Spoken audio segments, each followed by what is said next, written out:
आज ये हमारे सामने दिख रहे हैं, चाहे सुरेश साहब हो, चाहे मोहन साहब है, चाहे जेठ साहब है, चाहे करण साहब है, चाहे देशमुख साहब है, चाहे काकड़ साहब है, ये जिस कुर्सी पे अंदर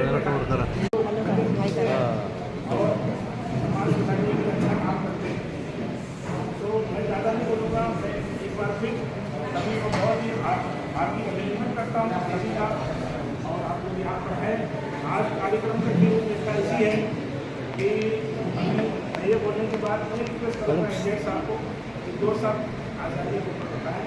और उसके स्वातंत्र्य दिनाच्या सर्वांना शुभेच्छा। आज आपण आपल्या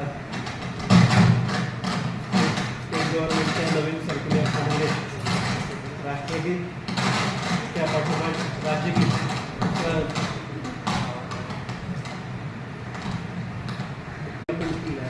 गायले प्ले केले आणि आपला स्वातंत्र्य दिन साजरा केलेला आहे आपण।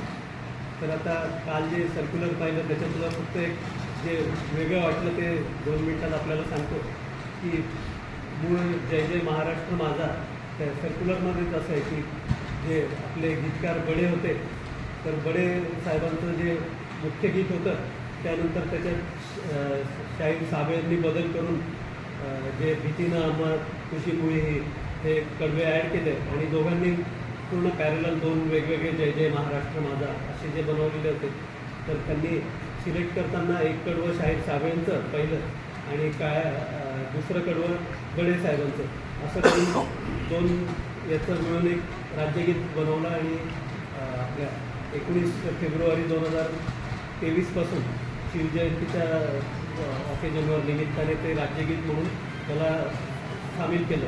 आणि आता परिस्थिती अशी आहे की राष्ट्रगीतानंतर आपण आपले सर्व शासकीय किंवा सार्वजनिक कार्यक्रमांमध्ये राज्यगीतही म्हणतो।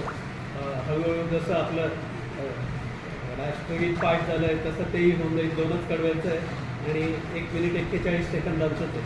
तर एक वेगळी चांगली परंपरा सुरू झालेली आहे या निमित्ताने आणि आपला उत्साह त्यामुळे वाढतो, द्विगुणित होतो आणि अशा प्रकारे साजरा करताना एक मनःशांती लाभते आणि आपल्याला एक भारतीय असल्याचा आपला अभिमान वाढतो, छाती गर्वाने फुगून येते आणि खऱ्या अर्थी आपण हे कशा प्रकारे साजरा करतो या गोष्टीलाही महत्त्व आहे। आणि आजच्या या कार्यक्रमात आता दरवेळी आता इथली पद्धत बार बेंच न करता बार आपल्याकडे दोन्ही प्रोग्राम 15 ऑगस्ट 26 जानेवारी साजरा केले जातात। त्यांच्याकडून